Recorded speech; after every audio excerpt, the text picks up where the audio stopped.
مسلمانوں اگر آپ چاہتے ہو کہ جسمانی طور پر رمضان میں طاقت بھی آئے، رمضان میں عبادتیں بھی اچھی ہوں، تو پہلی بات تو یہ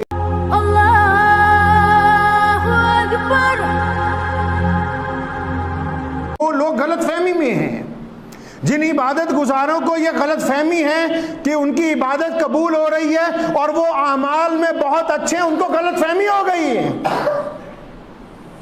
ان کو غلط فہمی ہے اور وہ اس غلط فہمی میں لوگوں کا دل دکھا رہے ہیں۔ وہ یہ نہیں سمجھتے کہ اللہ کریم جو ہے اپنے کس بندے کی کس ادا کے اوپر راضی ہو جائے، یہ اللہ کریم جانتا ہے اور کوئی نہیں جانتا ہے۔ آپ کو شریعت نے کسی مسلمان کو، کسی انسان کو شریعت نے یہ حق دیا ہی نہیں کہ ہم کسی بھی آدمی کا دل دکھائیں، شریعت نے ایسا کوئی حق نہیں دیا۔ شریعت نے کہا ہے کہ ظالم کو پھانسی پہ لٹکا دیا جائے، شریعت نے کہا کہ چور کے ہاتھ کاٹ دیے جائیں، لیکن ان لوگوں کے جن کو شریعت نے کہا کہ یہ انسانوں کے لیے نقصان دیں، لیکن عام انسانوں کے لیے ایسا کوئی حکم نہیں آیا کہ آپ لوگوں کے دلوں کو تکلیف پہنچاتے پھر نماز کی نیت باندھ لیں۔ آپ آ جائیں گھر سے لڑائی کر کے بیوی کے ساتھ کہ جی میرا تو روزہ بڑا افضل ہے، کون سا مولوی کہتا ہے کہ روزہ افضل ہے؟ یہ ماں باپ کی نافرمانی کرنے والے کا روزہ کیسے ہو سکتا ہے؟ یہ مسئلے سمجھائے کس نے؟ جس کا پڑوسی اس سے راضی نہیں ہے اور پڑوسی سے لگاتار دشمنیاں رکھ رہا ہے، پڑوسی کا نقصان کرنے کی سارا دن سازشیں کرتا ہے، ڈرامے بازی کر رہا ہے روزہ رکھ کے، سڑک پہ چلتا ہے 50 عورتوں کی گندی نگاہ سے دیکھتا ہے، زنا کا ارادہ بناتا ہے، لطف اندوز ہوتا ہے، کون کہتا ہے اس کا روزہ ہے؟ کون رہا ہے اس کا روزہ ہے؟ یہ کس نے کہا کہ اللہ نے ہم کو بھوکے رکھنا اللہ کا مقصد ہے؟ ہمیں بھوکا اس لیے رکھا گیا کہ کچھ تبدیلی آئے جسم میں، آپ کو پتہ لگے کچھ الگ کر رہے ہیں ہم، آپ کو احساس ہو کہ غریب جب سارا سال بھوکا رہتا ہے اس کی حالت کیا ہوتی ہے۔ بھوکا اس لیے اللہ کریم نے رکھا کہ جسم میں تبدیلی آئے، بندے کو پتا ہو کہ آج میں عام انسانوں سے الگ ہوں، میں کچھ الگ ہٹ کے کر رہا ہوں، اور پھر اس کو احساس ہو کہ غربت والوں کے ساتھ کیا معاملہ ہوتا ہے۔ ہاتھی کا جسم کتنا بڑا ہے دیکھا آپ نے، لیکن شیر جنگل کا بادشاہ ہے۔ ہاتھی بڑا ہونے کے باوجود بادشاہ نہیں ہے، رعایا ہے۔ شیر جنگل کا بادشاہ کیوں؟ کیونکہ وہ ہفتے میں 1 دن گوشت کھاتا ہے، 5 دن گوشت سے منہ موڑ کے رکھتا ہے۔ مسلمانوں اگر آپ چاہتے ہو کہ جسمانی طور پر رمضان میں طاقت بھی آئے، رمضان میں عبادتیں بھی اچھی ہوں، تو پہلی بات تو یہ کہ اپنا آدھا کھانا ہم نے ان لوگوں تک پہنچانا ہے جو ہمارے لیے مستحق ہیں، جن تک کوئی پہنچتا نہیں ہے۔ دوسری بات، جتنا زیادہ کھائیں گے اتنا زیادہ دماغ میں خرافات آئیں گی،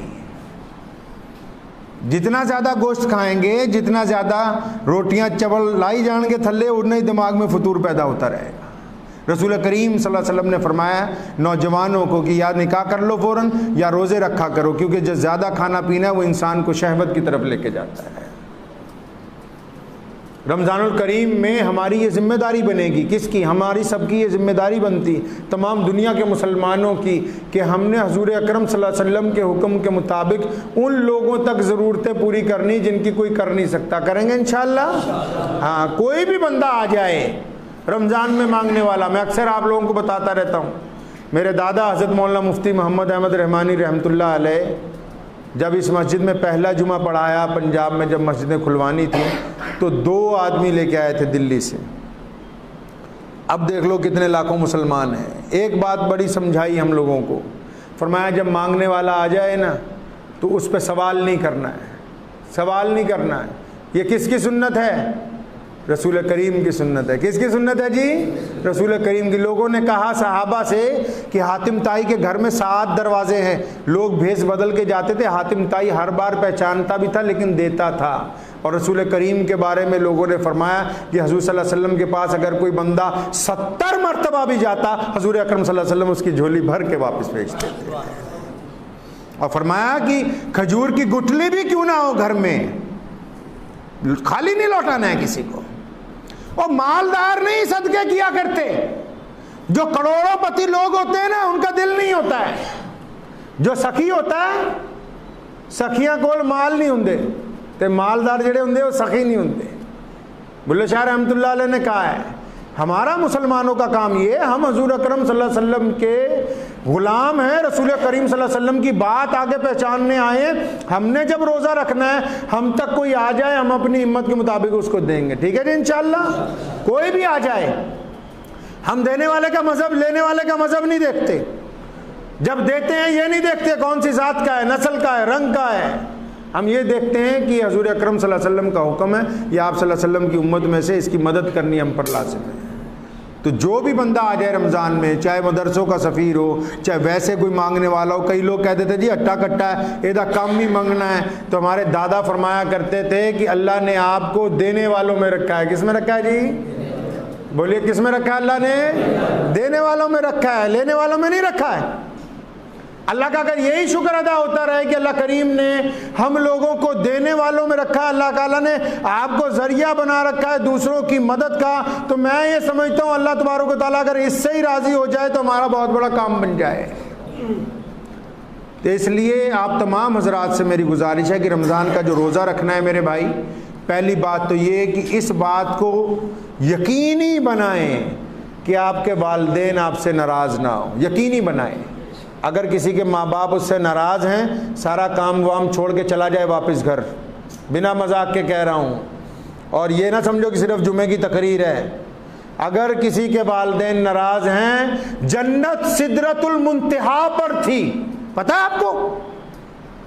جنت جب اللہ نے بنائی، سدرۃ المنتہا جہاں اللہ کا تخت ہے، اللہ نے جنت کو وہاں بنایا۔ محمد الرسول اللہ جب دنیا میں آئے، جنت کو وہاں سے پکڑا، ماں کے قدموں میں لا کے رکھ دیا محمد الرسول اللہ۔ سدرۃ المنتہا پہ تھی یہ، اور باپ کو دروازہ بنا کے اس کے آگے لگا دیا۔ اگر کسی روزے دار کے ماں باپ اس ناراض ہیں، کام وام چھوڑ دو، پہلے گھر جاؤ، ماں باپ کو راضی کرو، اپنی بیوی کے ساتھ محبت کا سلوک رکھو۔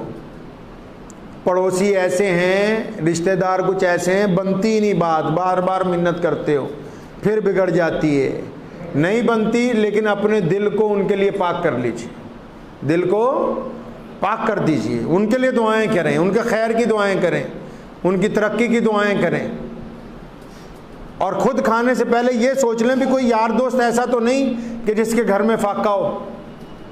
لوگوں کو چھوڑ دو، ابھی کوئی رشتہ دار ایسا تو نہیں جس کے گھر میں فاقہ ہے، کوئی ایسا پریشان حال تو نہیں کہ جو آپ کے رابطے میں ہو، آپ کے رابطے میں۔ پوری دنیا کا ٹھیکہ نہیں، ہر بندے کو اس کی اقارب کا ٹھیکہ دیا اسلام نے۔ آپ کے رابطے میں کوئی ہے، کوئی ایسا ہے جو پریشان حال ہو، اس کی مدد کریں انشاءاللہ تعالی۔ ان تمام کاموں کے ساتھ جب روزہ رکھیں گے اور پھر نماز پڑھیں گے تو اللہ کریم خوش ہو جائیں گے انشاءاللہ تعالی۔ اور رمضان المبارک میں زیادہ وقت قرآن پڑھنے پہ لگانا ہے، تسبیح کرنے پہ لگانا ہے، خاموشی اختیار کرنے پہ لگانا ہے، آنکھوں کو نیچا رکھنا ہے، کریں گے انشاءاللہ تعالی یہ